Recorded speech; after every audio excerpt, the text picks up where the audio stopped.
అందరికీ నమస్తే, welcome to our channel. నేను మీ గోవింద్. ఈరోజు మన సమాజంలో వినబడే ఎక్కువగా జ్వరాల గురించి తెలుసుకుందాం. సమాజంలో ఎక్కువగా వచ్చే జ్వరాలు ఏంటండి? Typhoid, malaria, dengue. మరీ ఎక్కువగా టైఫాయిడ్ జ్వరం వచ్చిన ప్రతి ఒక్కరికి టెస్టులు చేసినా మీకు టైఫాయిడ్ ఉంది అంటారు. అసలు ఇవి ఎలా వస్తాయి, దేనివల్ల వస్తాయి, వస్తే ఏం చేయాలి, అసలు ఎందుకు వస్తాయి అవి తెలుసుకుందాం ఈరోజు. ఈ జ్వరాలు ఎలా వస్తాయి అనగానే అందరూ అనుకుంటారు దోమల వల్ల వస్తాయి, మాకు తెలుసులే అంటారు. మరి ఆ దోమలోకి ఎలా వచ్చింది అనేది ఎప్పుడైనా ఆలోచన చేశారా?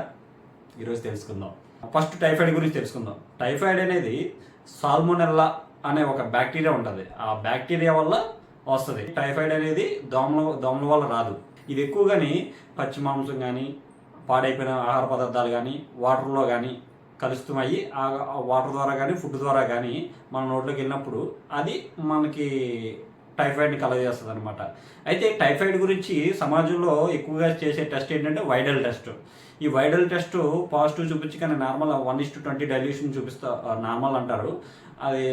అది కొంచెం 40 80 రాగానే పాజిటివ్ మీకు టైఫాయిడ్ వచ్చిందని కొంతమంది డాక్టర్లు భయపెడతా ఉంటారు.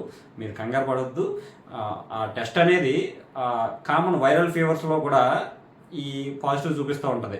ఇంతకుముందు టైఫాయిడ్ వచ్చిన వాళ్ళకి కూడా మళ్ళీ ఫీవర్ వస్తే మళ్ళీ పాజిటివ్ చూపిస్తుంది. అది 1:160 డైల్యూషన్ దాటిన తర్వాతే మనం కొంచెం కంగారు పడాలి. అయినా దానికి వ్యాక్సిన్ ఉంది, ట్రీట్మెంట్ కూడా ఉంది. దాని గురించి పెద్దగా కంగారు పడాల్సిన విషయం లేదు. ఆ టైఫాయిడా కన్ఫామా అని తెలుసుకుంటే టైఫాయిడ్ అని వేరే టెస్ట్ కూడా ఉంది. అలాంటివి చేసుకుంటే బెటర్. అయితే ఇప్పుడు వైరల్ ఫీవర్ అని అన్నాం కదా. అసలు చాలామంది అంటారు కొన్నిసార్లు తెలియనప్పుడు వైరల్ ఫీవర్ ఉంది. వైరల్ ఫీవర్ అంటే ఏంటండి అంటే, వైరల్ ఫీవర్ అంటే ఈ సీజన్లో కొన్ని రకాల వైరస్లు కానీ, ఈ చల్లగాలి కానీ, వాటర్ వల్ల కానీ బయటికి వచ్చి ఈ గాలి ద్వారా కానీ, నీటి ద్వారా వ్యాప్తి చెందుతాయి. ఈ సీజన్లో వస్తూ ఉంటాయి. వాటిని వైరల్ ఫీవర్ కింద పరిగణిస్తారనమాట. వాటిని వైరల్ ఫీవర్స్ అంటారు. మరి డెంగ్యూ, మలేరియా పరిస్థితి ఏంటి? వీటి సంగతి ఇవి ఎలా వస్తాయి? అందరికీ తెలుసు దోమల వల్ల వస్తాయని. మరి ఏ దోమ వల్ల వస్తాయి అంటే, మెడికల్ డిపార్ట్మెంట్ గురించి చదువుకున్నప్పుడు చాలామందికి తెలుసు. అది ఏడిస్ అనే ఆడదోమ వల్ల వస్తుందని.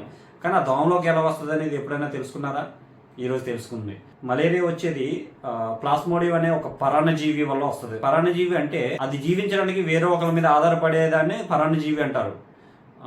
అది జీవించాలంటే దోమ రక్తం మీద ఆధారపడాలి, మనిషి రక్తం మీద ఆధారపడాలి, లేకపోతే వేరే జీవి రక్తం మీద ఆధారపడాలి. దోమ మనిషిని కుట్టినప్పుడు దోమ సలైవ ద్వారా మనిషిలోకి వస్తుంది. అలాగే మలేరియా ఉన్న మనిషిని దోమ కుట్టినప్పుడు మనిషి రక్తం ద్వారా దోమకి వెళ్తుంది.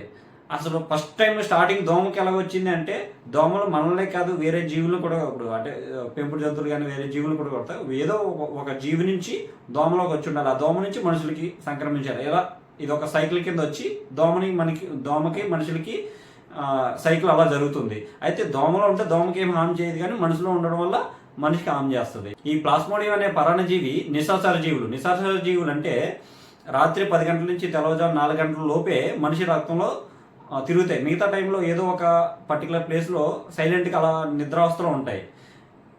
అందుకే కొంతమంది మలేరియా వచ్చిన వాళ్ళకి రాత్రులు చలి జ్వరం ఎక్కువగా వస్తూ ఉంటుంది. డెంగ్యూ అనేది డెన్ అనే వైరస్ వల్ల వస్తుందని శాస్త్రవేత్తలు కనుగొన్నారు. ఇది కూడా సేమ్ అంతే. అంటే ఇప్పుడు మనకి మలేరియా ఎలా వస్తుందో డెంగ్యూ ఉన్న మనిషిని లేదా డెంగ్యూ ఉన్న ఏదైనా ఒక జీవిని, ఆ డెన్ అనే వైరస్ ఉన్న జీవిని దోమలు కుట్టి ఆ దోమ మళ్ళీ మనిషిని కుట్టినప్పుడు మనిషికి దోమ సెలవు ద్వారా మనిషికి వస్తుంది. మనిషి రక్తం మళ్ళీ వేరే కొత్త దోమ వచ్చి ఆ మనిషిని కుట్టినప్పుడు మనిషి రక్తం పీల్చుకుంటుంది కదా, ఆ రక్తం ద్వారా మళ్ళీ దోమలోకి వస్తుంది. ఈ మలేరియా అయినా, టైఫాయిడ్ అయినా, డెంగ్యూ అయినా కానీ ముందుగా తెలుసుకుంటే, ముందుగా టెస్టులు చేయించుకొని నిర్ధారించుకొని మందులు వాడుకుంటే ఎటువంటి ప్రమాదం ఉండదు. కానీ కొంతమంది అశ్రద్ధ చేస్తారు కదా, వాళ్ళలో మాత్రం టైఫాయిడ్ పెద్ద ప్రమాదం కాదు, కానీ డెంగ్యూ, మలేరియా అనేది ప్రాణాంతకరంగా మారే అవకాశాలు ఉన్నాయి. జ్వరం వచ్చినప్పుడు ముందుగానే జాగ్రత్తలు తీసుకోండి. Thank you.